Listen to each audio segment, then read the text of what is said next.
power sale properties, are they coming back? Are we seeing that happen in full force in the numbers? Well, media tells us one thing, Twitter tells us more. We're going to look at the data. We're going to peel that onion away and see what's going on with the power sale properties towards the end of this video. The other thing we're going to look at are the Toronto real estate stats for last week and days on market. I was completely wrong on this. We're going to see what's going on with the days on market, as well as the list to sell ratio. In fact, what are we seeing? We're seeing a lot of properties sell over asking, but what does that mean from an evaluation standpoint or from a marketing standpoint? That is what we're going to talk about right after the intro.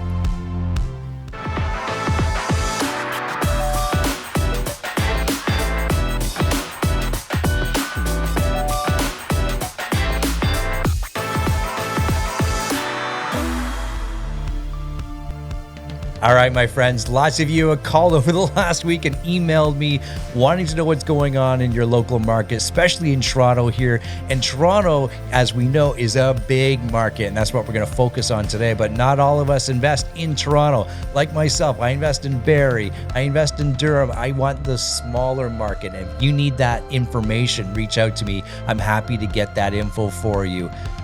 Here's the thing. There's been a lot of talk about power sale properties, especially if you get onto some of those Twitter feeds. That is the thing that kind of, it almost takes over Twitter if you get down the wrong feed. Everyone's talking about power sale properties, the number of sales increasing, or the number of listings for power sale is increasing.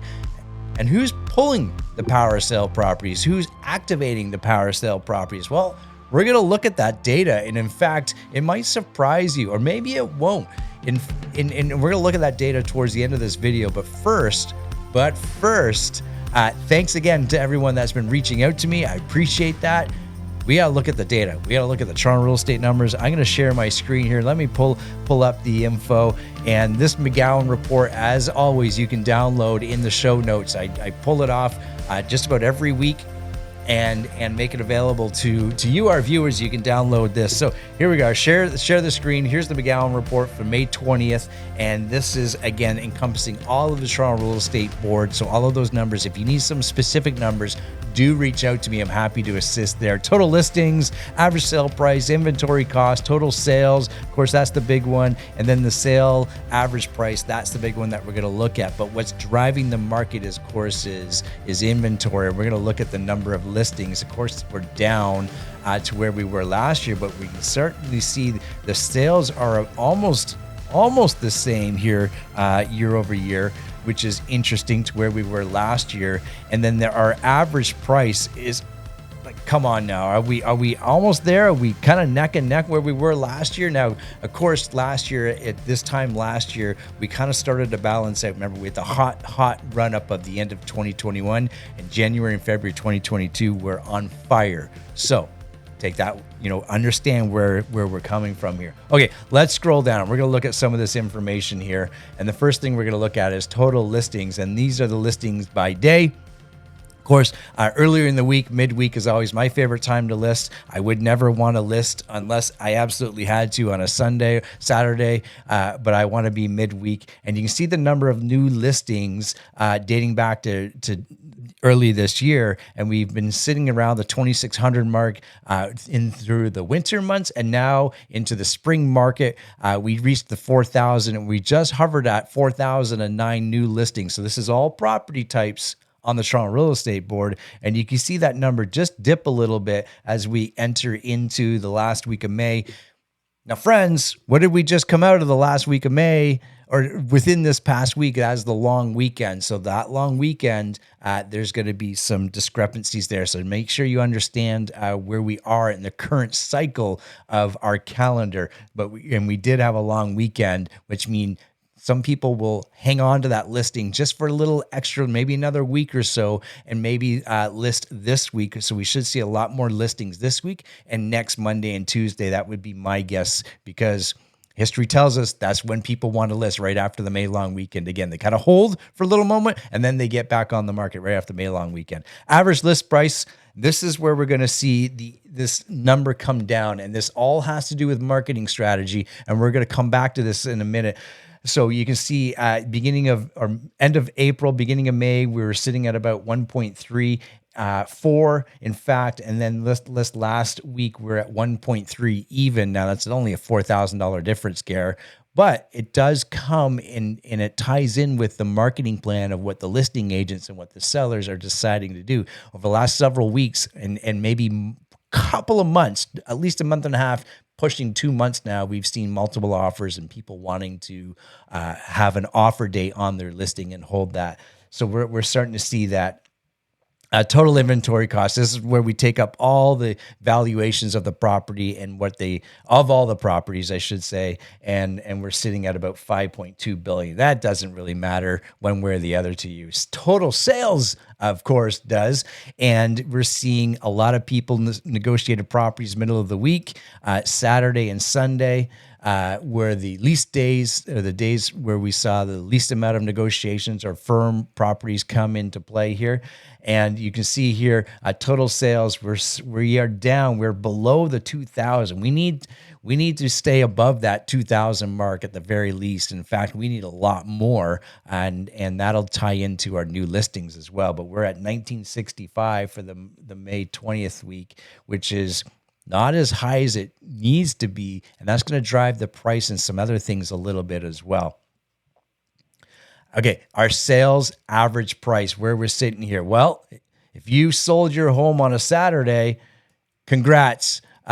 You got the most, that's the most value that you're going to get, which I always find intriguing. There's no rhyme or reason on that, but perhaps that tells me if you sold on a Saturday, there was more negotiations on a Saturday throughout the rest of the week, or which is not true, because we just saw that. In fact, most homes sold at the beginning of the week, which is interesting. So that's just an interesting tidbit. Anyways, where we're finishing here, though, is the most important. So last week we were at 1.2, and we're down ever so slightly. We're above the 1.14. We're probably sitting at about 1.16 to be exact. And that is interesting there. And you can see these numbers right along in here. So we are seeing a little movement on what's going on in pricing. Not much. I think it has more to do with the long weekend than anything. We're probably going to sit about that 1.2 mark. Is my thought there, and that's probably where we're going to land for the next several weeks at about that 1.2. Okay, average list to sell ratio. This is when I list my home at $1 million. Do I get more or do I get less? And if I get more, it's going to be over $1 million, obviously. And that means I'm getting 100, and in this case, 106% of the asking price. So this is what I'm talking about. People are starting to list their homes a little bit lower than perhaps fair market value. And in fact, we could argue that it's 6% lower than fair market value here. But this has been climbing ever since the beginning of the new year. That's gone up. You can see that here. And this is where perhaps I was, and many others were a little bit wrong. We are seeing now that's gone up another almost full percentage since the previous week. And where do we go from here? We're probably going to continue that trend, although I did get some feedback from a local lawyer, and he said the number of closings that they received for last week was down just ever so slightly from the previous week, which is interesting. Which means the number of files or the number of the homes that we're closing on. But I suspect we're going to see that until we see more listings come on, and we probably have another couple of weeks of that before it starts coming back down for that summer break. So if we get into July and that comes back down, don't be surprised. Don't be surprised that comes down. I suspect that'll come down in the summer, July, August. We'll probably hover, depending on how much inventory comes on, but that'll come down a couple of basis points. Also, like I said, the number of listings, new listings that come onto market as well, and the selling strategy, the listing strategy, will need to catch up for that. Days on market. This is where I was completely wrong. If you've been listing since the beginning of the year, I said this number, this 30 is going to increase, right?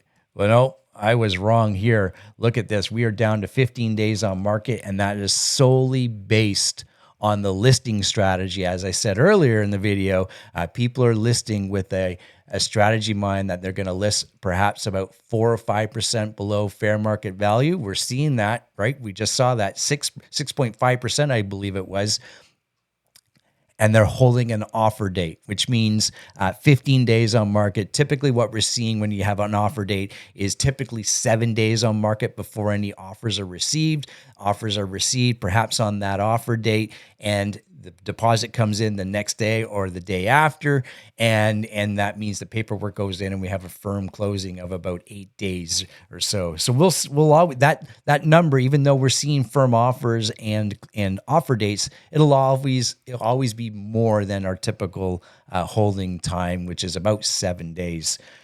Which is incredible because, like I said, I thought we were going to see that number increase, hover at about 35 to 40 days. I think I even remember saying, but I do suspect as we get into the summer months, it'll probably hover right now for about another 2 or 3 weeks at about that 15 days on market, maybe a little bit more.